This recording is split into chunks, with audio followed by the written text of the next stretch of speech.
Hey there. Thanks for tuning in. You ready for another episode of my Bigfoot sighting? Alright then, let's do this.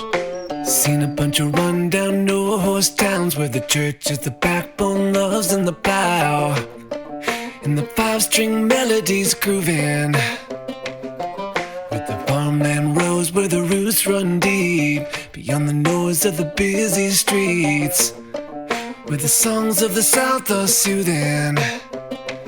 When I hear the front porch picking down, home rhythm ringing out, I don't run from banjo music. Yeah.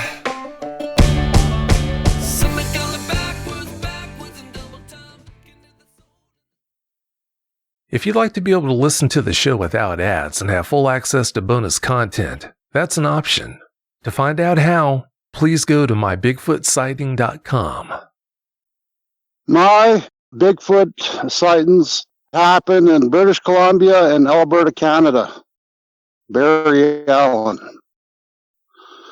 I used to run power saw in the mountains back when I was younger.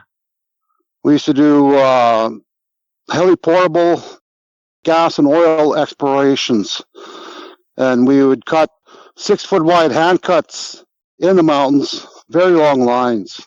And I did that for 8 summers.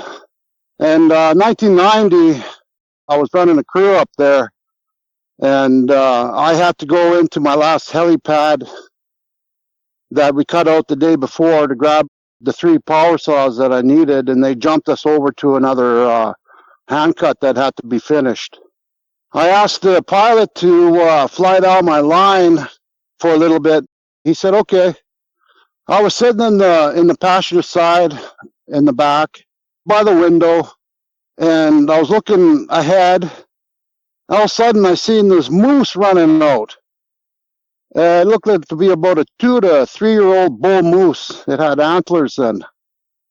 And it went crashing through the bush. It was running downhill. And then, just shortly after it, this big black... At first, I thought it was a grizzly bear. But the thing had paused for a second. And it looked right at me in the window. What I seen, the hair was kind of longer on the top. It was kind of a reddish brown. And it was like I was looking at a human face, but a giant human face. And like I said, it just paused for a second, and then it just took off chasing that moose again. So I got on the mic. I said, did you see that? The chopper pilot said, see what? And I went into detail of what I just told you. That's what I told him. And he says, oh, you must be going crazy, he said. I said, no, that's what I saw. So, of course, we can't do nothing about it. We're in a chopper. We're way up in the mountains. So that was actually my first sighting. Now, my second sighting, it happened in 1992. I was working the commercial fishing boats on the Great Slave Lake in Northwest Territories. And I was up there for about 3 months working the boats. And we went to Yellowknife, and me and the boss's son got into an argument. It was a pretty bad one, and I ended up quitting on him. Well, the boss didn't give me no money to get back home to Alberta. So it took me 2 days to hitchhike out of Yellowknife, Northwest Territories. Yellowknife is a city up there on the north side of the Great Slave Lake. And then you got to come around the lake. There's a highway, and then it goes to Hay River. Of course, you got to pass through Fort Providence, and back then there was no bridge on the Mackenzie River. You had to take a ferry and then go into Hay River, and then that's a highway going to Enterprise, and then from Enterprise you go south and you come into Alberta to the Alberta-BC border, Alberta Northwest Territories border, I should say.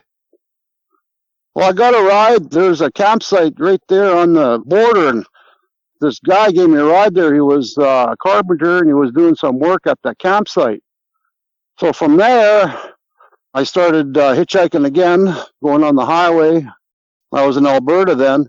Then this lady from Enterprise picked me up and said she was going to Indian cabins. And there used to be a restaurant, gas station, and a little store there, roughly about half an hour from the border, I'd say, 40 minutes from the border, Alberta, Northwest Territories border. So she dropped me off there. I walked into the restaurant and I asked everybody for a ride. Everybody said no. So I bought a bag of chips, bought a pop, and I took off walking down the highway. And I was packing 2 bags. I was young. I was in great shape back then. So I walked about 5 clicks, and then there was a big speed corner there. I had a speed corner, but it's just a big corner that swings off to the right. The wind was blowing at my back. And I was roughly about 400 to 500 meters from that far corner where the tree line was. And I heard some clicking behind me, like teeth clicking. I turned around and I looked, and there was about a 2-year-old black bear, roughly about 80 meters from me. I'm Canada, so it's meters, not yards. So I put the 2 bags on top of my head to make myself look big. And the wind was blowing at our backs. It was going towards that corner. And that bear stood up, but I noticed that it wasn't looking at me. It was looking past me. And then all of a sudden, the bear dropped down and took off like a shot. I mean, ever see a bear running full tilt? They're fast. And this is what this thing did. It ran full tilt right across the highway and then into the tree line, and it was gone. Well, that's odd. So I turned around, and I go to walk like I'm going on my merry way. And then all of a sudden, I see this giant head sticking out from the tree line. Now, I see no snout. All I see is that it's huge. It was black and gray. I remember it was gray, black and gray. And I noticed it was kind of moving its head up and down. It was sniffing. I noticed that it was sniffing. It was sniffing the air. So I was like, got to be a bear. Look, it's got to be a bear. So I did the same thing. I put my 2 bags on top of it, and I put it on top of my head, made myself look big. And all of a sudden, this thing steps out. It's on all fours, and it comes out of the tree line, and it stands up. Now, I notice now, like, how big it is. Like it's big. Like, it's about anywhere from 400 to 500 meters from me. And all I notice is how big it is. All of a sudden, it locks eyes on me. It just locks, like, our eyes lock on one another. And it drops. It drops on all fours, and it runs right for me. Now, this is what I don't get, is how did that black bear know it was there? How did it know? Especially when the wind was blowing that way. It sure didn't smell it. So what I kind of think is that what it smelled that black bear. And it seen me standing there. It was coming for me, and it was straight predator mode. And I knew it. I knew it had me. I had nowhere to go. The trees were small. I had nowhere to go, nowhere to run. So I put the 2 bags behind me on the highway. My thinking, well, it's going to cushion the first blow. So when it hits me, I'm going to land on top of my bags. I'm not hitting the asphalt. And I picked up 2 big rocks, and I yelled at him. I said, "Come on!" I said, "I'm not going down without a fight." It got within about 80 meters from me. And all I see, like, you know how people say that the head kind of sits right on the shoulders? Well, when you see one of these things running right at you, you notice it's all muscle. All I seen was muscle definition, muscle bulk. I seen the muscle rolling from one shoulder, going across the neck, and rolling to the other shoulder, and like the way it was running, because I remember the right arm, he was running like that all the time. It was right, left, and then whatever the two back legs were doing. So it was a steady right to left roll of the muscle. So what I seen was nothing but muscle. Muscle bulk from the shoulders, muscle bulk from the chest, and especially where the neck is. You got to realize that's all muscle.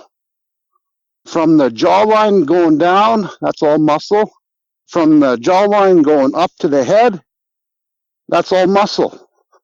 Like you think about, like how do they eat? They have to have one of the strongest bites. I mean, to break moose bones, to get at the marrow, I mean, they got to have a bite like you can never believe. Now, there are stories you hear of them running 40, 50, 60, 70 mile an hour. And I want to tell you what I've seen. It's true. They are so fast. Running on all fours, I mean, I can't imagine how they are running on two legs, but running all fours. There's a reason why their arms are so long and how they generate the power. Oh, it was unbelievable. So I know Jesus is alive, and I know Jesus is real. I know God is real. So I said, Father, in the name of Jesus, please help me. And all of a sudden, I wasn't scared. All of a sudden, here comes this truck out of nowhere. I didn't even hear it. I'm just locked in the moment. This truck comes around the corner. When the truck came around the corner, the Sasquatch was about 80 meters from me. That lady seen what was going on. So what she did, first she sped up, and she got, I don't know how far she was from us, probably about 150 meters. She slammed on her brakes, and when she slammed on her brakes, she started beeping the horn. This Sasquatch didn't even slow down. It turned almost a 90-degree turn, full tilt. It ran across the highway, and it was gone. It was no grizzly I seen. It was a Sasquatch. They didn't have the rounded rump of a grizzly. I've seen grizzlies run too. No. This thing, you get somebody you know that's fit. Get them to run. Even take about 3 or 4 steps like that on all fours. And that's pretty close to what it is. You'll get a picture of it. I also, I got a picture. There was a gentleman in the States. He had caught one of these things on all fours. And how big the shoulders, it looks like a gigantic, almost like a gigantic gorilla. But from the rump end to the shoulders, it's actually on an angle going up. Like there's an angle of it going up. Even when they're running, they still got that bit of an angle, eh? I noticed that it was, the hair was, especially on top of the head, it was fairly long. I figured it was about 6 to 8 inches. It was gray and black. And it kind of looked like it had especially around like the top of the lip and the chin. It looked like it had a beard and a mustache. There was a part right by the nose, the top of the nose, and running to the high cheekbone. It looked like it was bare. The eyes, they weren't big and round. I tell you, they were kind of squinted, like halfway squinted. And I don't know if that's from it running that fast, but that's what I saw. Well, anyways, now the lady, she was from Meander River, and I call her my angel. She rolls down her window. She says, "Get in, get in." So I run to the truck. I throw my bags in the back of the truck. I jump in. And she goes, "Oh, my God." She said, "I can't believe I just saw that." And she started giving me heck. She said, "What are you doing out here? What are you doing?" I told her I got stuck. I said, "I went to Indian cabins. I asked everybody for a ride. Nobody would give me a ride." And she said, "I'll find you a ride." So I stayed in the truck, and she went in there. She came out probably about 2 minutes later, and she found me a ride.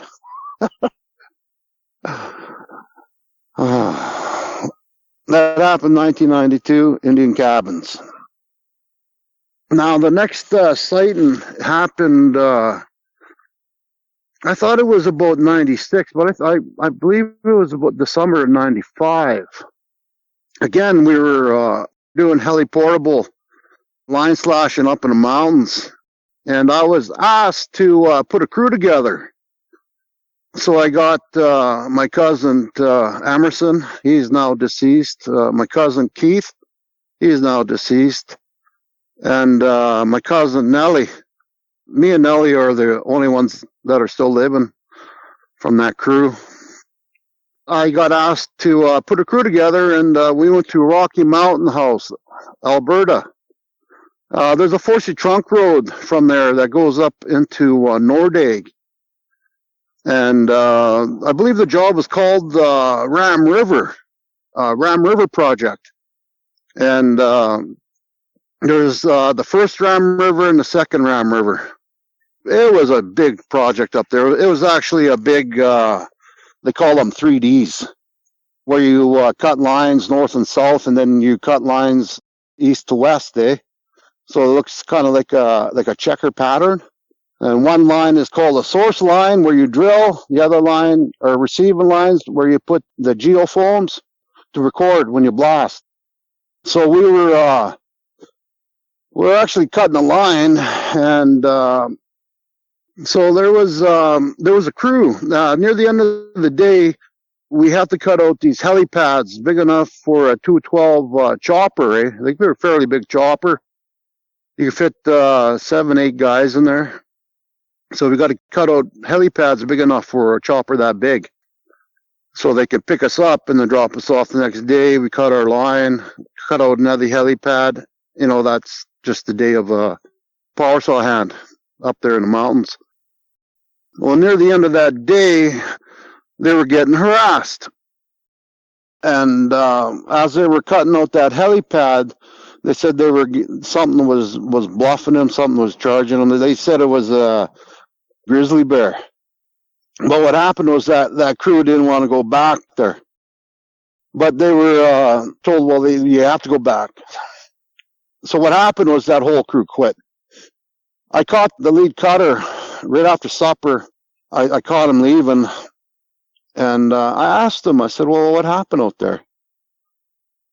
He says, well, we were supposed to tell everybody that it was a grizzly bear, he said.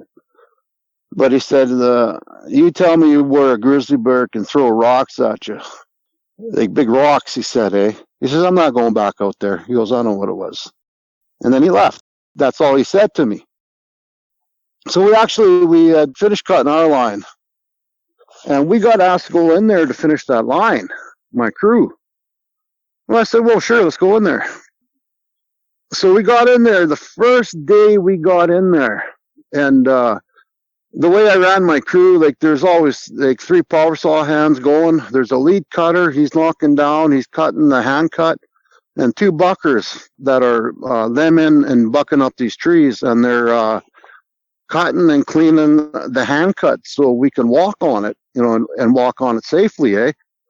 So we would rotate the men, like when you were lead cutting one day, the next day you went back to pack, and then third saw, then second saw, then lead saw. Well, that one day I was packing and setting up the liners, eh? We would set up liners with ribbon to keep the line straight, eh? So they're up ahead of me, you know, we let Keith, he was lead cutting that day, we let him get ahead of us about 150 meters. And then we start going, and Emerson went, and then Nelson went after that. And then, so I'm cleaning line, and I set up probably about my 5th liner of the day, which is, you know, you're just getting started, eh? And from my right side, going to the left, I see this black blur. It looked like it was standing up, leaning forward, and then it dropped on all fours, and it was so fast. It was like a blur. That's all I seen was a black blur. So there was, I don't know if it was an alder tree. It might have been a smaller alder tree, but there was willows around it. It was behind there. And then it ran to the left, and I seen it coming up on the left, and it bluffed. But again, I thought it was about a 500 to 600 pound black bear, what I was looking at.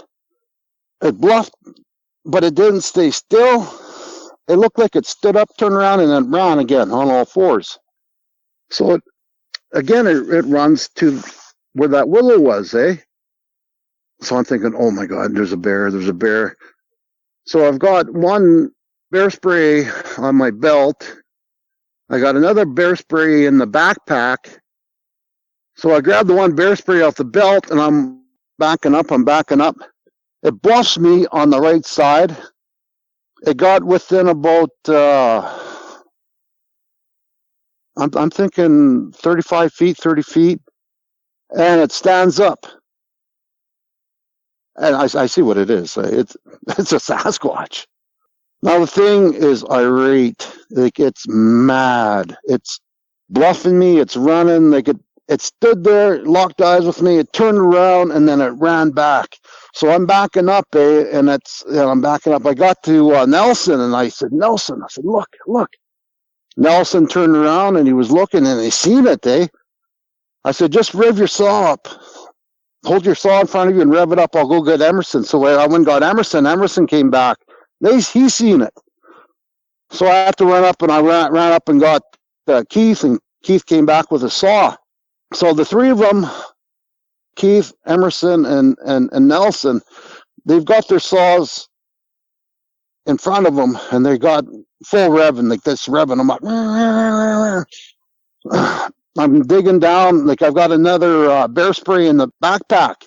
So I open up the backpack, I grab the other bear spray, and I'm standing there. I got them both. I got the safety off both of them.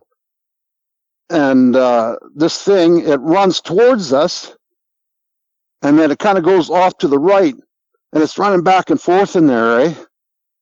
So Keith and Emerson, like they both had these disposable cameras in the bag. Well, of course they got to get pictures, eh? Like we're crazy, man. Like we're young. We used this just to be nuts. We were crazy back then. So they went and they were trying to get pictures of it. I know that Keith had clicked about 3 pictures off it, and I said, "Get out of there!" And then Emerson was in there, and he actually got one picture of it. Now, his ex-mother-in-law is going to give me that picture. I hope I can get it back here. All we seen in that picture, and it just looks like it's not no bear. You could tell it's not a bear. You could tell it's not a grizzly. So I told him, I said, I'm calling in the chopper. So I call in, and I asked if the chopper was still out, and they were just taking out the last crew. So I told them, we're having a bear problem over here. Can you please get that chopper back over here and scare it off? So now this thing got irate. Like after they got in there close and started taking those pictures, this thing got mad. It went behind that willow where that one alder tree was, and it was swatting it. It was swatting it from the bottom. And we could see muskeg and dirt just going everywhere. Like this thing was going nuts. And all of a sudden, I don't know if it pulled the tree out or it swatted it.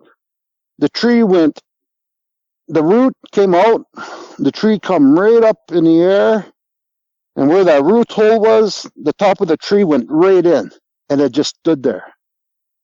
Unbelievable. It was like, to see something like that is unbelievable. All these years later, it's just like it happened yesterday. And it's just like my brothers are still alive. I can remember it like that. So after that, the chopper was coming in. And we're kind of backing off a little bit. But we're keeping this thing so we can see it. We're not turning our back on it. There was a big spruce tree between us. Now, when that chopper it come into the top of the trees and was swaying the tops back and forth, and then all of a sudden, here comes I can't remember if it was 2 or 3 of them. There's 2 for sure. Here comes these 2 cubs, juveniles, climbing out of the trees. That's why it was a female Sasquatch, and we got in between it. Well, we figured that when Keith was cutting, it chased those juveniles up in the tree, eh? So once those juveniles came down, they went back. They went away from us, and they were gone. They were gone. So we're thinking, well, what do you guys want to do? I said, you guys want to give up? They said, no. They said, we'll keep cutting line. So we just kept on cutting line, we just treated it like it was a bear sighting, It was so hard to see. We debated about it for years after, but I knew what I saw. Instead of arguing with Keith, about it, I just leave it, whatever. So that line, actually, we had to cross the first Ram River, and then we got down to the second Ram River, and that's where the line stopped. Well, when we came up to the first Ram, there was a cliff face there. So we had to walk back to the helipad, and then we got flown over, and then we had to work our way, pick up our line again, and then take off. So when we were on the other side over there, I see something black standing there, like a shadow. And actually, Keith was... He comes up, he says, did you see that? I said, what did you see? I said, I seen a black shadow. What did you see? He goes, just forget about it, he said. So I think that these things, they followed us all the way. But we never did see him after that. Just that black shadow at that first Ram River. That was Ram River job. I'm sure that was 95. So, I had my family. We were living in Manning, Alberta at that time, and we got our family trap lines west of Keg River, Alberta. My dad, my Uncle Bobby, my Uncle Clarence. We got all trap lines up there. Townships on top of townships. Well, we went out there hunting. It was early fall of, I'm pretty sure it was 96. And there was me, my Uncle Bobby, my Uncle Clarence, my Uncle Alphonse, and my Uncle Glenn. Now, they're all my elders. Alphonse and Glenn were very old back then. We went out west of Keg River, and we were staying at my uncle's cabin out there.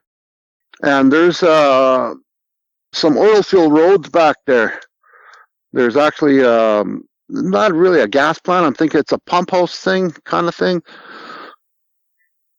It's fairly big. It's a gas plant, but they don't refine nothing there. It's more like a pumping station. And there's a bunch of wellheads around there. So there's roads, not a lot of roads, but there's roads where you can get around over there and drive quads, trikes. So we got in late that first night, and we decided, well, not really late. It was late afternoon. Me and my Uncle Bobby, my Uncle Bob said, well, I know where there's a good moose crossing not too far from here. He said, let's go check it out. So we got to go check it out, eh? And it was a fairly good cut line. And we noticed that there was 2 hunters there. They were actually packing up just off of that main, kind of a high-grade road, gravel road. It was crowned, eh? So we get in there, and then we stop. We talk to them, and they tell us a story about, well, they got a bull moose, and they figured it was a bear that came in last night. They said, and they took one of the quarters. Well, anyways, they got spooked, and they weren't staying anyways. They got their moose, and they were leaving. I noticed that the pole that they had up there was probably about 15 feet off the ground, and they had their moose hanging up there by rope. So when they said there was a grizzly come in, I jumped off of my trike, and I'm looking around for tracks. I don't see no grizzly tracks. I don't see nowhere where it drug it away. Nothing. I thought it was a bit odd. So we take off and we go to the end of this cut line. We turn around down there, and we stopped, and my Uncle Bobby starts to call. So we stood there for about 2.5 hours. Like, he called once, and he did a rub. Like, he had this the shoulder, a moose shoulder, the front shoulder, the flat part, dried, and he used to rub, and it would sound like an antler, eh? So he decides he's going to take a little walk away from the machines and the guns. So he walks down the cut line about not even 50 feet, not too far away. He stands there and he's listening. He turns around and he walks towards me, and then not too far behind him, this bull moose walks out. So I was using hand signals, and I just told him stop. I had my hand up like flat, and I just told him stop. And I put my two fingers up on top of my forehead, like kind of made them look like antlers on both hands. And I pointed behind him. So he pointed to his gun. He wanted me to bring his gun to him. And I kind of motioned. I said, well, I'll take the shot. And it was kind of comical. He was going, no, like waving his hand back and forth. He's going, no. He didn't trust me shooting, eh? So I get his gun, and I use him for a blind, eh? I'm crouched down, and I ran up, and I gave him the gun, like the moose didn't even see me. He turned around, and he, boom, he got it. Kind of like it bucked across the cut line. And then on the other side of the cut line, boom, he hits it again when he knocks it down. When he knocked it down, he knocked it into some willows. I'm pretty sure they were red willows. Well, he falls into these red willows, and then the willows kind of push the moose back up. And then the moose takes off, eh? Oh, son of a gun. He says, hey, he's got bad knees then. So he goes, well, you'll have to go and track it, he said, eh? I said, oh, okay. So we had a coffee, and he lit up a cigarette, and we were talking, and I gave it some time, eh? Like, I figured, he had a too good time, so I'm thinking, it dropped, eh? It's just dropped somewhere in there, so. A good blood trail I followed in there, and it goes right for the worst blowdown. I don't know if this was blowdown, what it was. I don't know if it was created by the Sasquatches. I don't know what it was, but it looked like blowdown to me. Probably about 50 feet of it. It was just trees on top of one another. Well, that's where that moose went, right for that. And it walked right through there. So I got on top of the trees, and I followed the bloodline, and then we got to the other side of that blowdown, and then I got a good blood trail, eh? And it was like a poplar trees I was in there, and I was getting into swamp spruce, eh? And muskeg. So I followed the blood trail, and then it took me right to this big, oh my gosh, it was like a game trail, but it was about 1.5 to 2 feet wide, and it went down, I'm thinking about a foot down, almost a foot down, like it was that long, like whatever. I thought it was a grizzly trail. Sometimes like a grizzly will stay on one when it's walking around its territory, like it will just keep on like walking around like that. And that's what I figured what I was on. And I have seen them before, game trails like that before, but nothing to that extreme and nothing that big.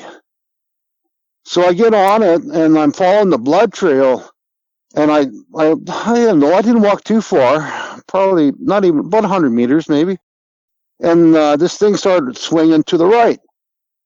And then I noticed that there was kind of an opening there. I could see the tree line again, the poplar tree line, and I looked down and I could see these willows that were bent over, and it looked like they were shoved into the muskeg. And all I see is this black hole there. Like it looked like I thought it was like a cubby hole or something, eh? So I get on the other side of it, and I had a good look at the front part of this thing, and I noticed that there were trees on top of it, and I noticed that there was muskeg thrown up on the bottom of this thing, and it was fairly big. So now I can hear these. I thought they were ravens. Like you know how a crow squawks? Well, a raven sounds pretty similar, eh? But these things were really aggressive. It sounded like they were fighting. So I figured, well, they got my moose. So I got my back towards this thing, eh? And then I could hear something like I thought, I don't know, like I thought it was somebody speaking to me. And I said, what are you doing here? I didn't know what it was. Really, that's all I could say. I turned around and I looked, and I thought I seen this moose head sticking out now, like sticking out from that. So now the first thing that ran in my head was, oh my gosh, that's a grizzly. It's a grizzly kill. Like, but I'm thinking, well, how did it bend those willows? You know, and I'm not concentrated on that head yet. I'm still looking at this structure. So I said, what the heck? You know, I don't have my gun I got it on my shoulder. Like I got a shoulder strap and I got it on my shoulder. It's not in my hands. It's not cocked. So there's something odd about that head. Now I could see teeth, and they look like moose teeth, big square teeth. And I'm looking at the teeth, eh? And then I was like, what's that? And then I looked, I could see the eyes. Now I'm looking at the eyes. I said, eyes? They look like big almond, like big black eyes. Like actually look like moose eyes. And then they blinked. And as soon as they blinked, like everything came into focus. What I seen a Sasquatch laying there on its side, propped up on its elbow, looking at me, glaring its teeth at me. My elders told me, if you ever get into trouble in the bush, you keep that wind to your nose, they said, eh? So that's what I did, eh? I said, I don't mean you no harm. I said, I was following that moose. I had my hand up, and I said, I don't mean you no harm. And I pointed this way. I said, I'm going this way, I said, eh? Then it kind of looked where I pointed my hand, and I was pointing behind the structure, eh? So I'm looking at it. As soon as I don't see it, I took off running. I ran right for where that blowdown was, eh? Where that moose went, and I was running on top of those trees like they were nothing. I ran right out, right where my uncle was sitting. I ran right there. My Uncle Bobby starts laughing at me. He goes, I've never seen a man run so fast out of the bush, he said. I said, oh yeah. I said, well, next time you wound a moose, I said, you're going in to get it. So I said, let's get out of here. I said, it's gone. I said, I couldn't get it. So we left, and the next morning we decided to go back there. And where I came running out of the bush, you can see where that Sasquatch had busted 2 poplar trees about 14 to 15 feet up. He busted the top. He left the tops hanging on the trees. So it looked like there was a cross up there, about 14 to 16 feet up in the trees. Eh? Right where I come running out of the bush, that's where he broke those trees. My Uncle Bobby pointed up and said, look, he said, that grizzly bear leaving you a message not to go back into its territory. There's no way I could tell Uncle Bobby what I saw. He would have bugged me to the ends of the earth, so I told him it was a big grizzly kill, eh? So we go back, we hunted for the day, got nothing. We go back to the cabin, and my Uncle Clarence comes in, and he's speaking in Cree, but what he said in English, he said, he's seen the biggest grizzly bear ever, he said. He said it stood about 13 feet, but he said, in Cree, he said it had no snout.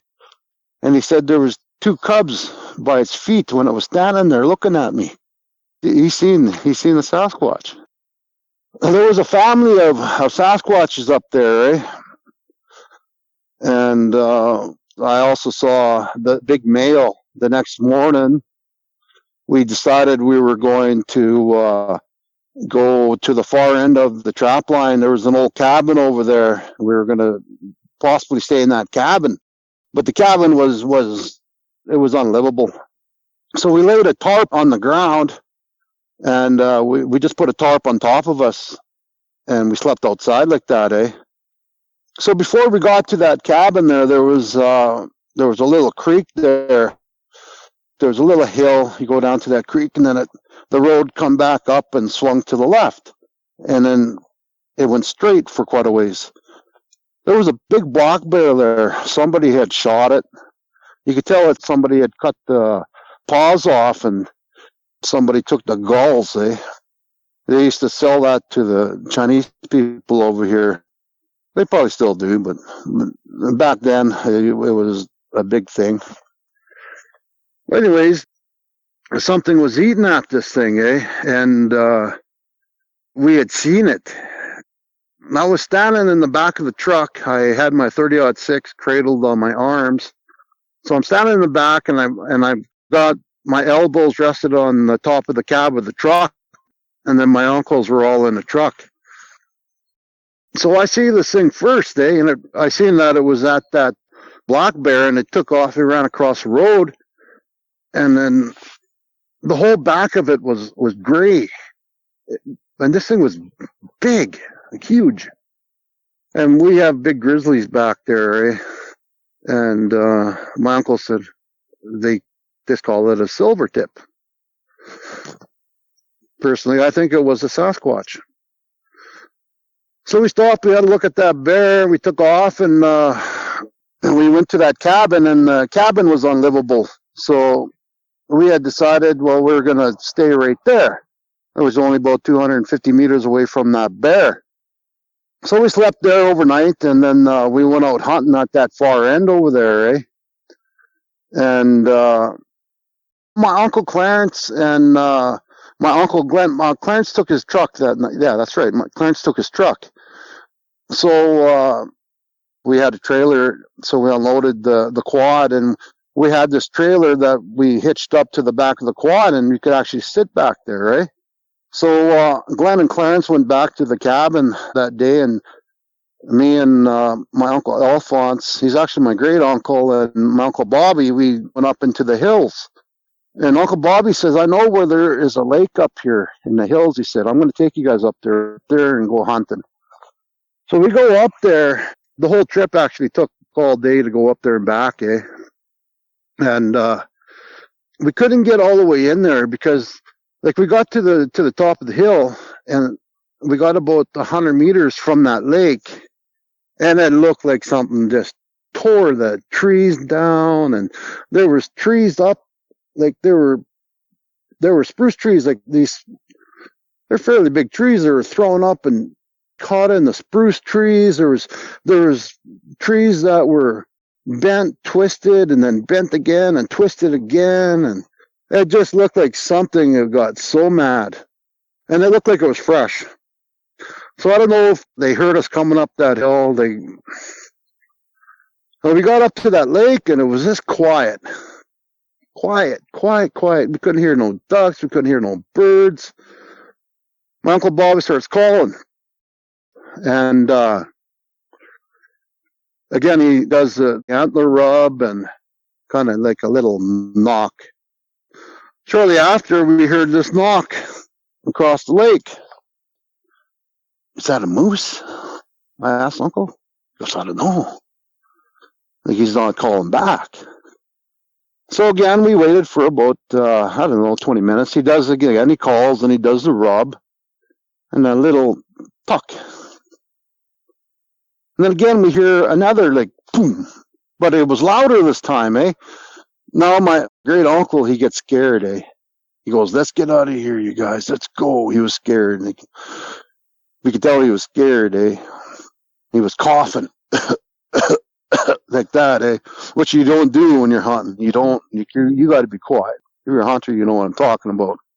He's coughing. He's doing little shuffles. He's rolling a cigarette. He's even rolling a cigarette and with the plastic tobacco holder. And you can make that shuffling sound like that could be enough sound to scare anything away. So we were standing there. I said, well, I'm going to go check things out, I said, eh? So I walk away. I find this beaver run, like where beaver are going up bank, sliding this beaver slide, getting trees and bringing trees back down. We call them beaver runs, eh? They stay in one area to get to the feed, like that, eh? But this thing is wore down. Like I've noticed, and it almost looks like it's a ditch. Like I'm thinking, what is this? Is it an old creek or what is this? So I show Uncle Bobby and I show Alphonse what I find, eh? I said, what is this? You guys ever see this before? And Alphonse, my great uncle, who's passed now, he goes, let's go, guys. He says, let's go. He was scared, eh? I believe it was some kind of a walkway that these Sasquatches were using, eh? It was a beautiful lake up in the hills. So we left, eh? We go back down. And we stayed the night there. And next morning we started, let's go back to the cabin, eh? So we pack up and then we leave. I'm standing in the back of the truck this time. Again, I'm cradled my 30-06 in my arms and I'm standing in the back. And we get up to that black bear. Again, we see that silver tip running this way. Like it's running like the wind so fast. All I see is gray on the back, eh? Like I'm standing in the back of the truck. I'm higher up than my uncles are, so I got a good look at this thing, eh? It was no way that was a grizzly bear. But both times, all I seen was the back of it, eh? So I couldn't tell. So we go around the corner and we're going down to that little creek. We're making that little corner and we start going downhill. I look to my right. All of a sudden, I see this shoulder standing up above the willows, and I see this head, a big, huge head, standing there, looking at me. Like our eyes met, and they were surprised. There was a Sasquatch. They were surprised. Like he was surprised to see me, eh? He didn't realize I was standing in the back, eh? And I said, I banged on top of the hood. I said, stop, Uncle, stop. So he stopped, and when I started saying stop, it dropped back down and it took off. But it didn't go crashing, nothing. It was just gone, eh? He goes, well, what are you going to do? Go chase it? I said, no, just stop. I want to see something, eh? So I go to where it was standing. And what I wanted to do, I wanted to see how big the willows were. Well, the willows were 9 to 10 feet tall. So if I could see the shoulders and the head standing above those willows, how big do you think that? I believe it was a big male. Don't ask me why. That's just what I got from it. So that's my second sighting. Same hunting trip, my second sighting. So we go back and we're leaving the next day, I think. We still have the full day to hunt, eh? So I'm with my Uncle Bobby, and I'm thinking I'll stay with Uncle Bobby. So he goes wanting to check where he shot that moose there. He wanted to go, so we drove back down there, and I just wanted to go look and have another look at where he busted those trees, eh? Again, it was about 13 to 14, 15 feet up. Both trees were busted and made to look like a cross. So we get to the high grade, and I told Uncle, I said, I'm just going to walk back to the cabin. He goes, well, are you sure? He goes, oh, he wanted to go check another place out. I said, no, I'm just going to walk back to the cabin, eh? It was about 5 kilometers away, not too far. So I'm walking down it's beautiful, beautiful day, beautiful fall day. There's a dugout.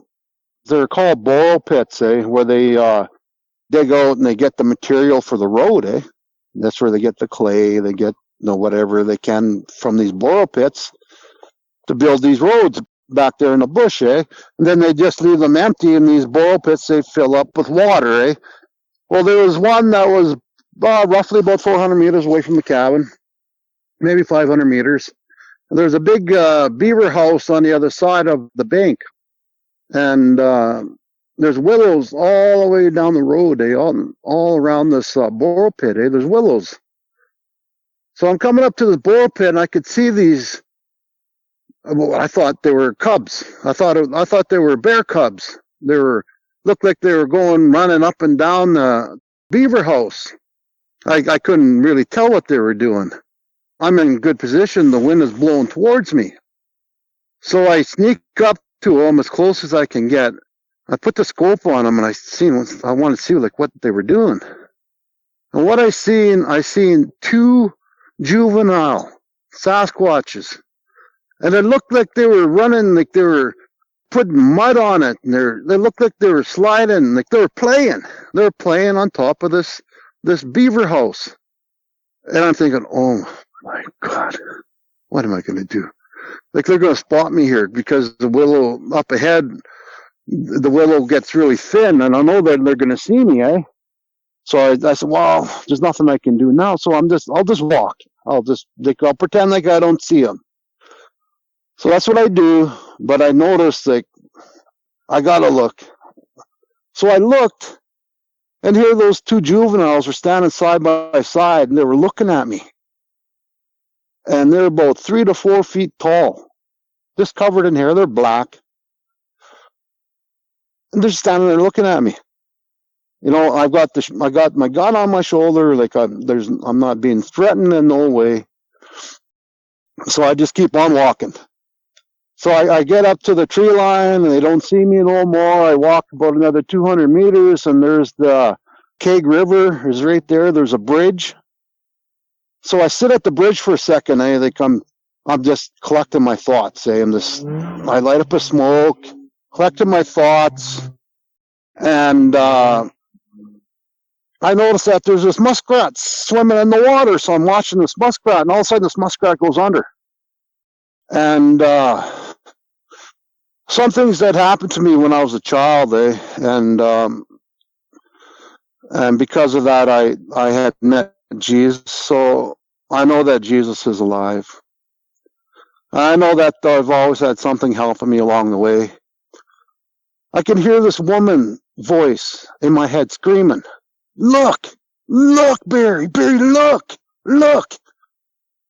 So I look to my right, and I'm looking down the road, and I see this gigantic. It's no grizzly. I thought at first when I seen it, I thought it was a horse. And then it's actually on an angle. It's walking right towards me. It got within about 25, 30 feet from me. Then once it knew that I seen it, it turned broadside to me, and it walked down into the ditch, and it walked into the willows. It's like it disappeared. I didn't hear it walk into the willows. I didn't hear nothing. Nothing. It was gone. There's a picture out there, like I told you about that picture that guy took. It's a Sasquatch on all fours. That's what I saw. Huge shoulders, kind of slanting up from the rump, going to the shoulders. It was slanting up. I figured it's from the shoulders down was 5 to 6 feet. Huge, long, huge. I'm thinking it was about 6 to 7 feet from rump to the shoulders, 6 to 7 feet long. The head was gigantic.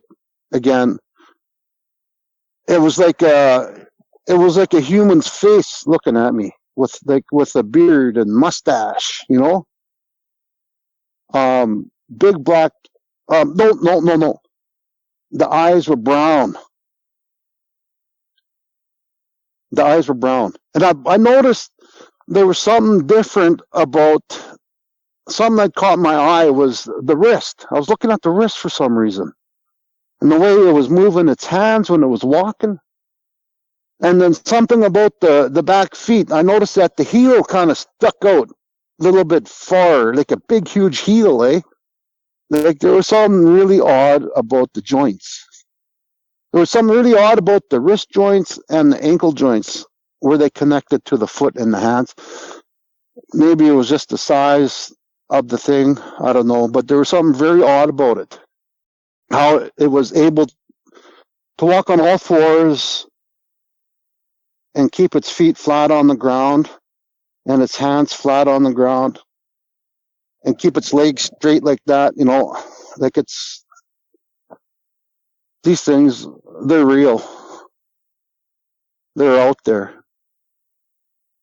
So, there was a connection there, right there. For years and years, I was dreaming about Sasquatches. I was dreaming about those twins. In my dream, every time they came to me, they were bigger and bigger.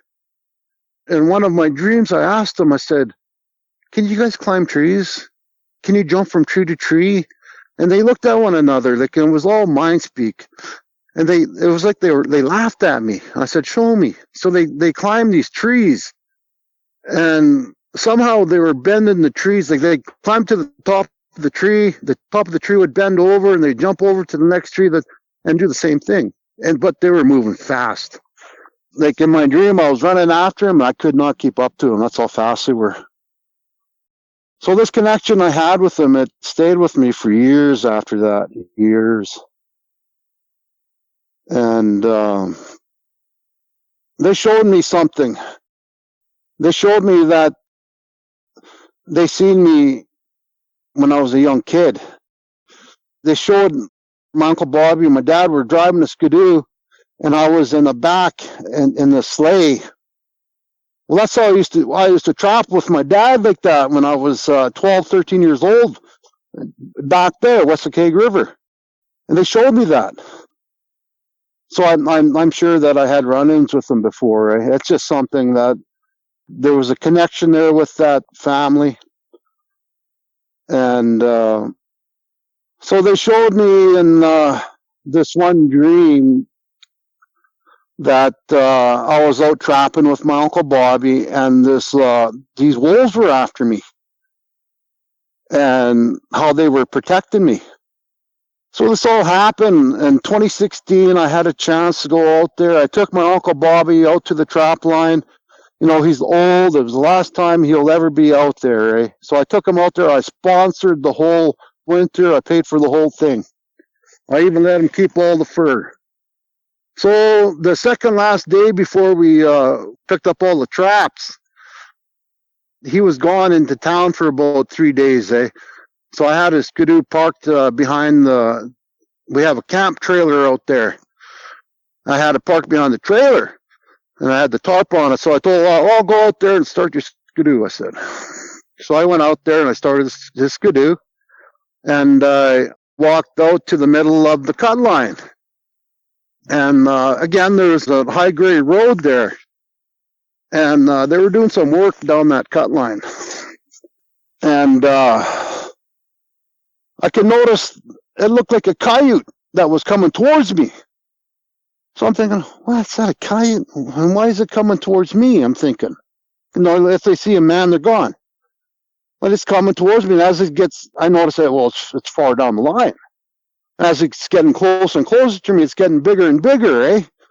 And from my uncle's room, his window faces down there, so he's seen it.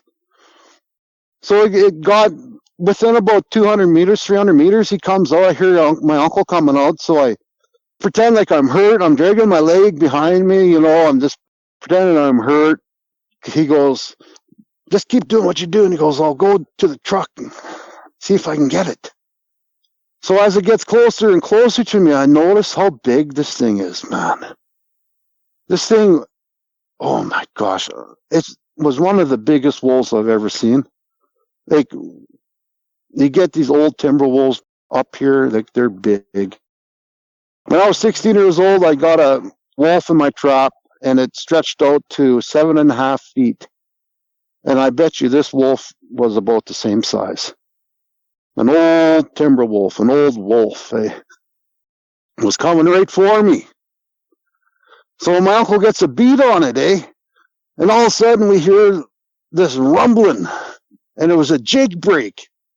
Oh, son of a gun, here comes this crew, There's a little hill there, and they're jig breaking going down that hill, and they scared that wolf off. Now, I don't know if I'm going crazy, but that connection that I had with those Sasquatches, that's what they showed me, They showed me that. They showed me that I was going out there one more time. Now, all things are possible in this world. This is a mystical world that we live in. My mother was born out on our res, Clear Hills. We're Dunvegan and Beaver Indian Band 152, we were called. And she was born up in the hills, Clear Hills. And she told me that they lived next to a family of Sasquatches up there, And she also told me about the Witagu, She gave me this knowledge that I kept all my life, And she told me how to kill a Witagu, You have to quarter it, and you got to cut the head off, you got to cut the heart out, and you got to bury them apart from one another, where one part can't find the other, This is knowledge that she passed on to me, This is stuff that I'm telling you. You could take it or leave it. It's up to you. This is all truth as I know it, and this is stuff that happened to me, experiences in my life, and it's a pleasure. And God be with you all. Thank you very much. Well, that's it for tonight's show. If you've had a Bigfoot sighting and would like to be a guest, please go to mybigfootsighting.com and let us know. Thanks for listening. Have a great night. Seen a bunch of rundown no-horse towns where the church is the backbone, loves in the plow, and the five-string melodies grooving, with the farmland rows where the roots run deep, beyond the noise of the busy streets, where the songs of the South are soothing. When I hear the front porch picking down, home rhythm ringing out, I don't run from banjo music. Yeah.